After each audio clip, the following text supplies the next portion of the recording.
Whether your advisory firm has 1 or 5 people, compliance will always be an issue. RIA Compliance Concepts is more than just another service provider. We truly care about seeing our clients prosper. That's why we started our podcast, the RIA Compliance Collective, providing up-to-date compliance guidance. We're passionate about doing our job so you can focus on doing your job. We understand regulatory compliance like the back of our hands, from full-service RIA registration to annual compliance reviews and everything in between.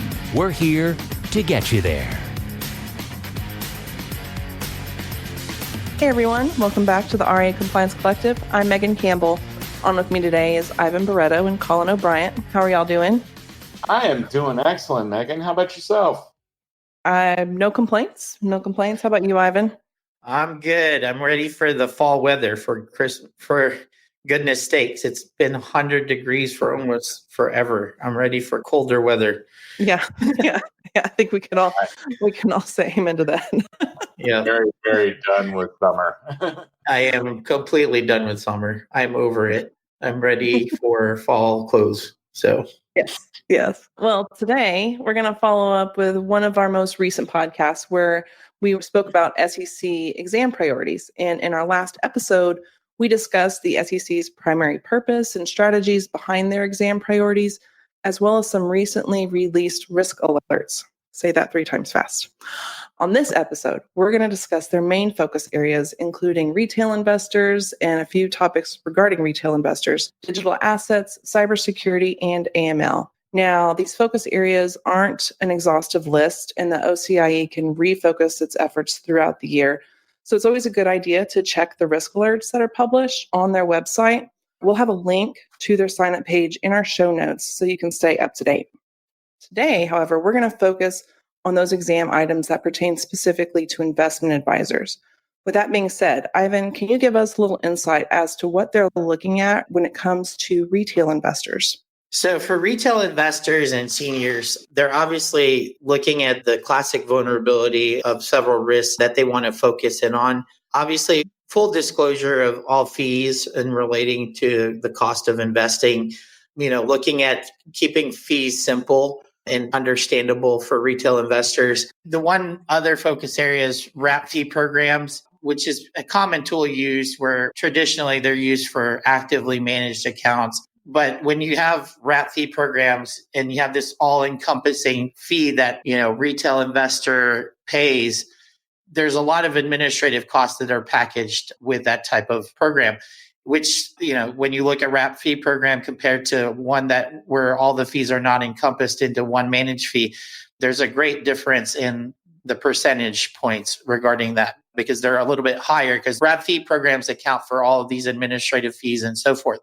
So those are some of the things that they're focusing in on is because of all of the prepackaged fees that are going into this one fee that the retail investor is paying. Other things that they're looking at, obviously, is, the accuracy of disclosures of the fees and expenses and other charges that the clients are paying and making sure that those are being disclosed properly to the retail investors.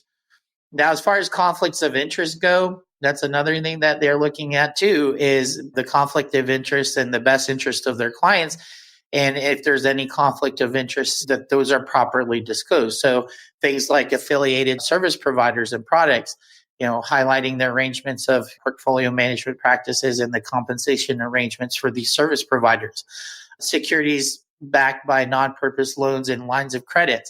Those are some of the things that they're looking at as well, where investment advisor reps are, is there an incentive for them to offer loans backed by securities? Are they getting compensated for that? Borrowing funds from clients, that's a big thing that's been around forever. Are the advisors in good financial condition to be borrowing money from their clients? Typically, 95% of advisors don't do it because there's a lot of scrutiny involved when you do that. But at the same token, there's some of the things that they're looking at.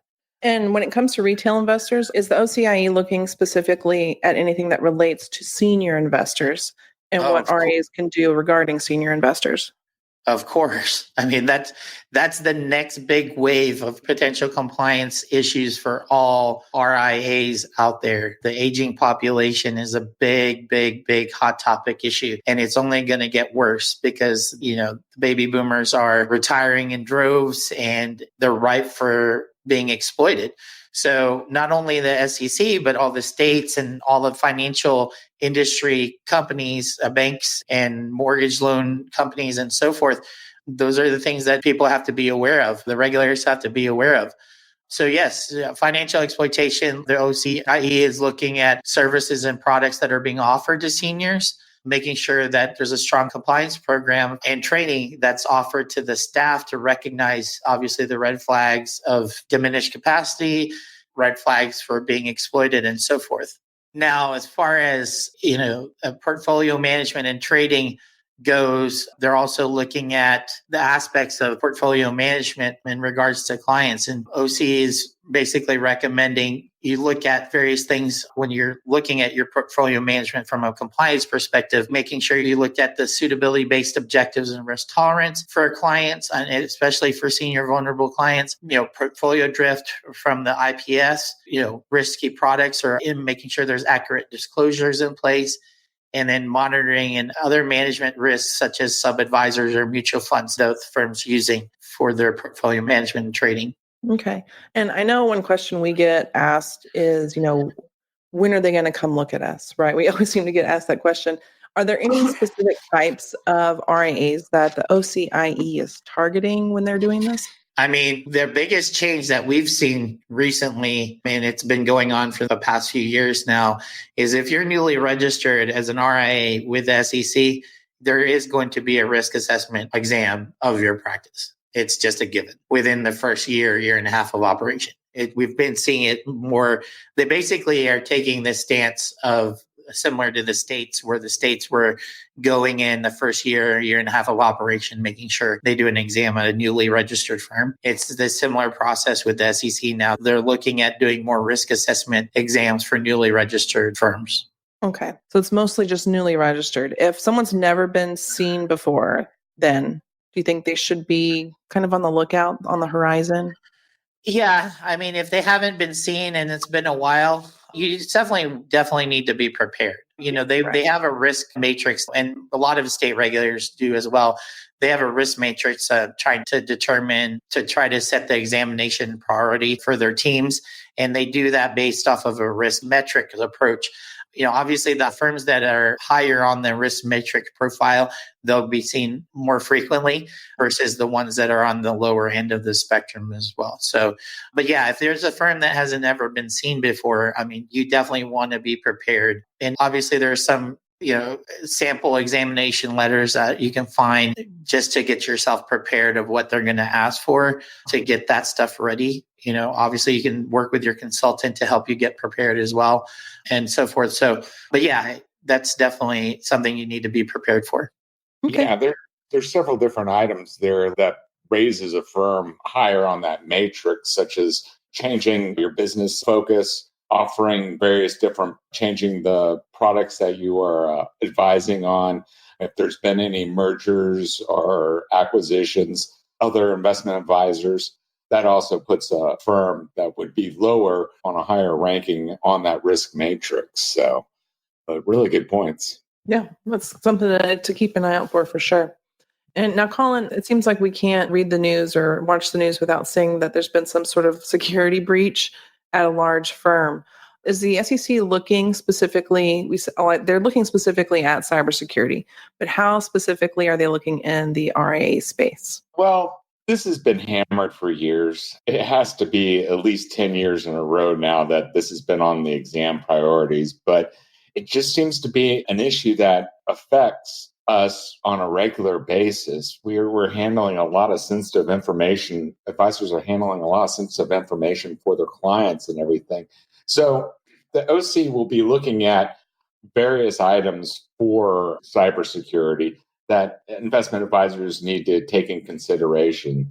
They need to make sure that they have a well-trained staff, that they have a very knowledgeable expert as far as configuring network storage devices, making sure that their staff is trained in information security governance, making sure that they develop an effective and specific policies and procedures relating to their information security. And that needs to be a living document because they need to make sure they do, at least on an annual basis, a risk assessment and testing of their cybersecurity program to make sure that there's access to rights and controls, making sure that there's no data loss that happens to any materials. Say if you have advisors using thumb drives, making sure that that's encrypted, making sure that we live in a world that we have to deal with vendors and those vendors handle sensitive information, and making sure that you have a robust due diligence over your vendor management, whether it be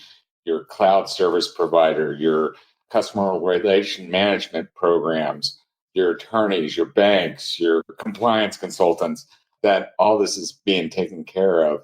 And that you have an effective plan. A lot of people really don't know how they would respond to a breach in security. If they lost their client's data, that it's been exposed to nefarious items, and how you report that and how you effectively mitigate that risk.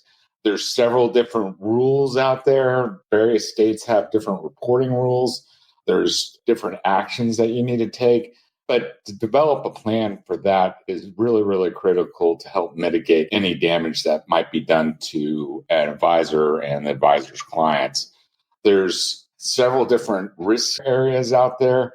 One thing that I've noticed is that over the years, a firm that merges with another firm, making sure that they're on the same page. Sometimes a firm that's really well run will merge with another firm that doesn't have a sufficient cybersecurity program because they just didn't really think about it and didn't think that it was that big of a risk. So there's a lot of things out there to protect you, good antivirus, updating the operating systems, training, and there's several different technologies coming online, such as blockchain that might provide extra security. So that kind of leads into what's happens to get really popular nowadays is digital assets, cryptocurrency. You see it all the time, and Bitcoin blew up and made people a lot of money. So it's gotten really, really popular. The OC has been trying to, and not only OC, but several different regulators have been trying to get their hands around the regulations to secure client funds and making sure that the portfolio management and there's safety for their assets, the pricing of the client portfolios, making sure that you have correct quotes as far as what's offered, and that they develop a compliance program and internal controls to make sure that they mitigate any type of risk, because it is a new market and people aren't very aware of that. So, I know digital assets has definitely been there's been a giant learning curve for everybody, I think. And it's going to get worse because now you're seeing it go mainstream now, right? Right. Facebook, for goodness sake, is coming out with their own digital currency that they're trying to push out as well. So it's now, we've heard about Bitcoin, but now we're seeing it become more mainstream as some more and more of these companies are pursuing it. And then there was and forgive me, I may get the facts wrong on this, but there is a country out there that recently saw in the news, and I can't remember the name of the country, but they're creating their own cryptocurrency for their own country to ease some of the economic pressures of, being for their country or whatever. And so you're seeing it from a global perspective. It's becoming more and more mainstream.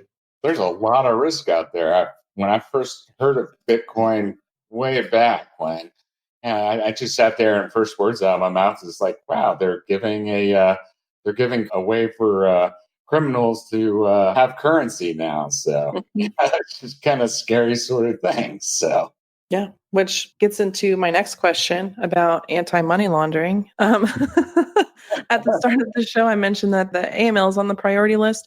But Collin, what should RIAs do to stay compliant with their AML requirements? Well, AML is always, it's a requirement for FINRA member firms and BDs. They have to do that annual test. They have to make sure that they have supervisor procedures to file SARS reports and do the various reporting requirements that they're required to. Investment advisors, they really don't have to concern too much about this. That being said, IAs should report any suspicious activity.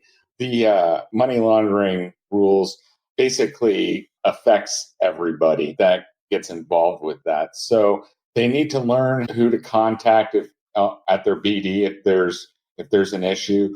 They need to be familiar with suspicious activity reports, SARS reports, as I mentioned earlier.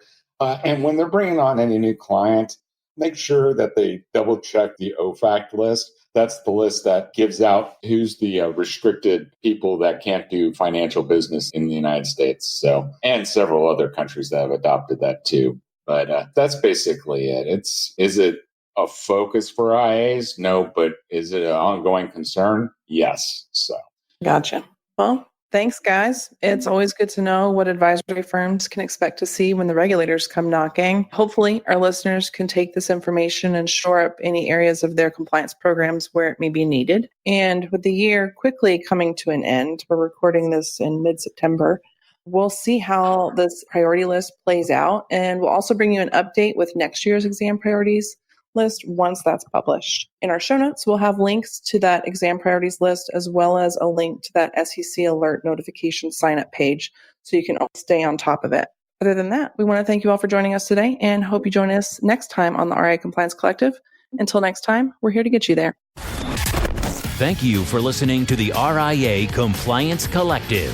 Your support is greatly appreciated. If you want to experience the RIA Compliance Concepts difference yourself, visit riacc.io.